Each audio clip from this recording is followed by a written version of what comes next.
Alrighty, good evening. It is just me tonight. We had a few agents who were going to make it, but last minute something came up, which is fine. So tonight I just watched the video that I sent the recording of in the email. So if you're watching this and you haven't listened to the recording, start with that. Listen to the training video. It's provided by One University. And this video is part 2, and this is just kind of talking about how we can, the takeaways from their training, and how we can put that into our businesses, right? And how we can use what we learned in that to be successful. Just to tell you how things are going to be in the future. Normally we're going to have a few agents here. We're going to have a training video, and we're going to talk about it and how we can implement that, and kind of have a round table, maybe role play some scripts, and all the agents who are here will, like I said, we'll just do a round table and learn from each other, discuss situations that are coming up with each other, and kind of grow that way.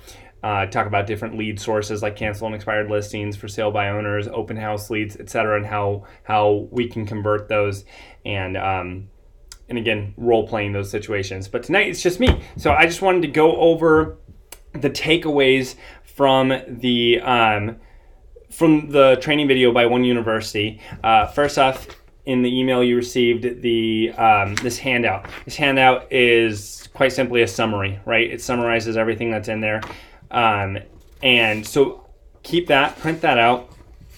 And when you are feeling yourself get down about prospecting, reread through this, right? These are great reminders. And the number one thing that stood out to me, and I think is so important, is to remember that, like she said in the beginning, there's no one who loves prospecting. That is something that we have to do in this business. There's always parts of any business that people don't love. You know, I love showing homes. I love handing people the keys after they close on the home, right? That's the part of this business that is awesome, right? But then there's the part where you have to be in the trenches and you have to do the things that nobody else wants to do when you don't want to do it, that, you know, ultimately result in sales, right? And that's what prospecting is. It is planting seeds, okay? So when you are struggling with getting the motivation to prospect, go back to this email, go back to this video, go back to this handout, and kind of re-energize yourself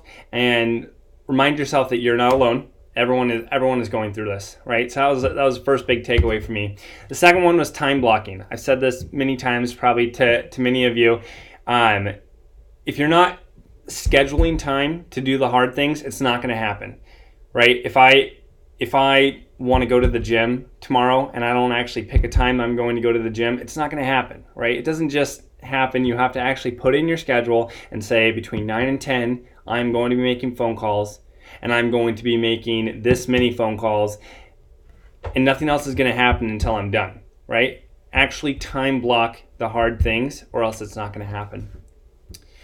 Second thing that really stood out to me was, again, kind of talking about what I first said. It's hard, and it gets easier. Okay, so again, using the gym metaphor, if you go to the gym, you're really sore after the first couple times, but the more you do it, the more in shape you get, and the more natural it becomes. That goes for anything. And so the first few phone calls you're going to make, probably for the first couple of weeks, they're going to be uncomfortable, right? They're going to be unnatural, and it's going to be harder at first to stick to it, but you got to fight through that. That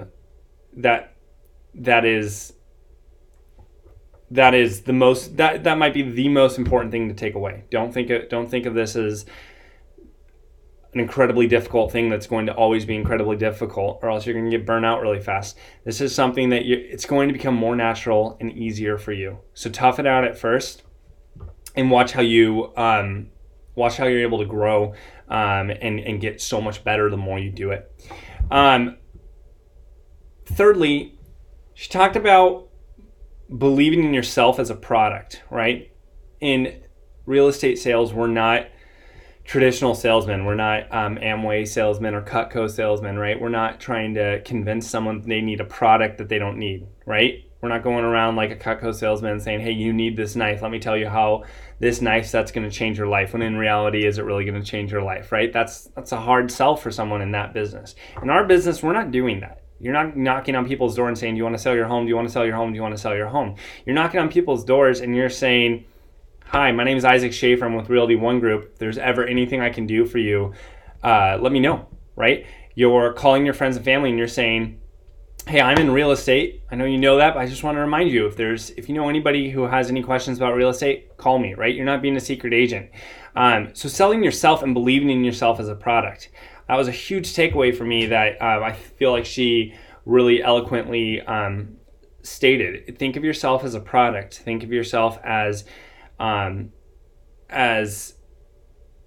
best decision for your friends and family to use and to refer. Think if you believe that your friends and family and clients, etc., will be missing out if they're not using you and they're using some other agent who doesn't know what they're doing. If you think of yourself that way, prospecting is going to be way easier because you're not selling some useless product. You're selling them on you and your talent and the fact that you have tenacity, ethics, and incredible knowledge when it comes to real estate, right? If you don't know the answer, you'll find the answer. So think highly of yourself and sell yourself to your sphere of influence and to cold leads that come in or canceled and expired listings. Be confident, right?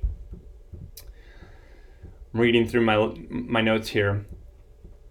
Along those lines, she said, this is a common trend that you'll see everywhere. 20% of the agents do 80% of the business. It's 20-80 principle, right? You see that everywhere in all lines of business. 20% of car manufacturers make 80% of the cars on the road. It's everywhere, and you see that all over in real estate, right? There are the top 200 brokers in Pierce County, and then the rest of us. What are they doing? They're scheduling time, they're prospecting at the same time every day, and they're not leaving their desk until they've made their quota of phone calls, right? I thought that was just a little point that is very important. It's not a secret, right? There's no secret pill. The top agents are not, it's not a secret how they're being successful. They're being successful because they're doing the hard things that nobody else wants to do and nobody else is scheduling.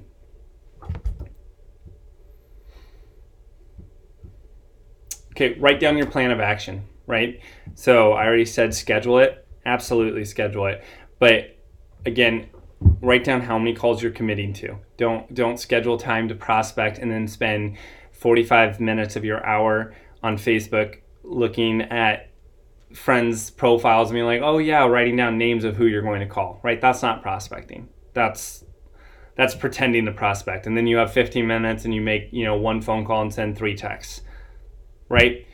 Commit to the hard things. Say, I'm going to send 20 text messages in this hour and I'm going to call at least 5 people in this hour, right? Something minimal like that. But commit to it and don't get up until you've done it, right? In future meetings, we're going to talk about cold leads, like the sync leads, Google leads, cancel and expired leads, for sale by owners, open house leads, etc. But oftentimes, I feel like people in this business, we get hung up on not enough leads, and we're thinking about all those different areas. And you're like, okay, where should I focus?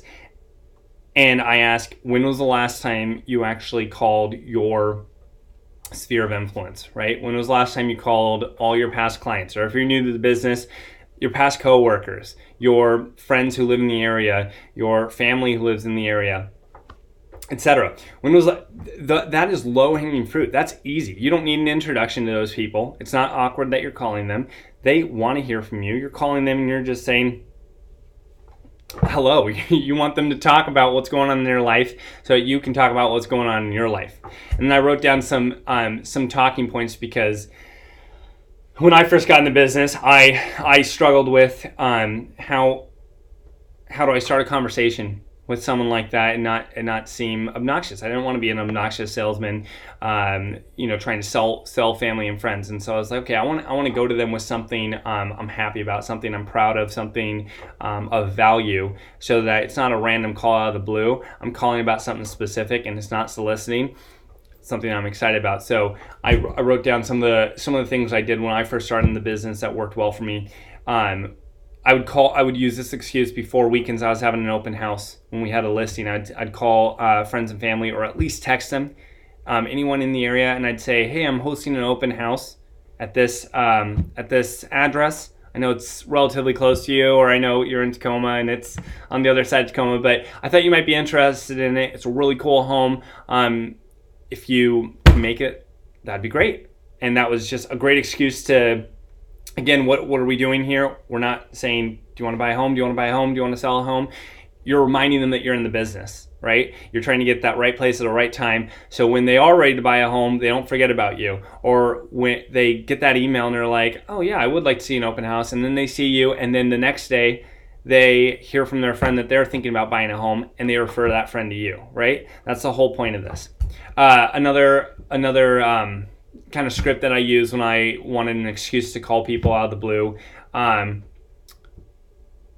would say, I'm calling to let you know that I am trying to refine my market analysis skills. And so anyways, this is a script that you'd use for anyone who owns a home. You'd say, so I'm giving out free market analysis reports. I'll go into an in-depth study of your home. I'll compare it to other homes that have sold, other homes that are on the market, and I will give you an estimated value of your home. That's huge. That's awesome. People love that. And that's not soliciting. You're not asking for a listing. You're not asking them to sell a home. You're, again, just reminding them that you're in the business. And most sellers want to know what their home is worth. I mean, everybody gets a assessed value, which we know is lower than what their home is normally worth. But everyone wants to know, what would it actually sell for today? Now you're a real estate agent actually saying, here's what it will sell for. If you want me to do a report, I'll do it for free. So anyways, that was a great talking point. And then an idea that you can use right off the bat, and if you haven't already done this, I highly suggest it for all our new agents. And in reality, we're all new to Realty One Group, right? Because we just started here in November. But introduce Realty One Group. You may have seen that our company has partnered with an international brand, Realty One Group. This company provides us with new ways to market properties, help buyers with their home search, and much more. I'm just calling close friends and family and past clients to share about my business and how excited I am about it, and let you know if you need anything real estate related, just give me a call. I'm always available to help. And that could even be done as a text message. So if you haven't already done that for everyone you know who's in the area, even if they're not in the area and they know people in the area, and you want and they can refer people still in the area, send that text message out. The people who you know are going to refer you, give them a call. Don't just cop out with a text message. But those are 3 quick talking points that if you need an excuse to start calling the people you know, utilize those, right? So again, recap, open house. If you're doing an open house, you should at least send a text message to all your friends in the area and say, hey, I'm doing an open house this weekend. Everybody likes to go to open houses, even if they're not looking to buy a home right away. Everybody loves that. So just invite them, right? Just send them a formal invite. Make a Facebook invite and invite them on Facebook. I just thought of that. That wasn't prepared. But that's a great idea. Make a Facebook invite and invite all your friends on Facebook. People love that. People love getting invites, and people love open houses. People love real estate. It's not normal. This isn't soliciting like other business. This is real estate, which everyone loves to talk about, right? And then call and offer to do a market evaluation of people's home. And then if you haven't already done it, send text messages, send emails, do phone calls to your close clients and tell them that you partnered with an international brand, Realty One Group, and you're super pumped about it, and you're super pumped about your business. And if there's anything you can do for them, let you know. That's just some quick talking points that should leave you with no excuse to not call all your past clients and all your friends and family who live in this general area, right? Jumpstart your business with the low-hanging fruit. And then next week, we're going to talk a little bit about other platforms that you can get colder leads, which take more work, right? Most of us have been getting these sync leads, and we're going to talk a little bit about that. How we have a closing coming up on that. Rhonda Haas has a client that she's about to close with. She's also shown 2 more clients that she got from that lead source. So anyways, we're going to talk a little bit more about that. And hopefully if we get enough people, we're going to do some role playing with some scripts that One University provides. So anyways, next week I'm looking forward to, and thank you all for watching this video. If you have any feedback or any questions, and also topics that you really want to focus on, right? If everyone is really interested in for sale by owners, scripts, how to go about calling them, texting them, etc., let me know. Then we'll make that a topic for future months. Definitely want to have these training videos be helpful to you. I don't want them to be a waste of your time. I want to respect your time, and I want you to take something away from this that you can implement in your business right away. If you're not doing that, then there's no point in doing these. So talk to me, right? Let me know if there's something we can be doing better to help you. And in general, if there's anything I can do for you and your business, let me know. Always happy to help. Thanks for watching, guys.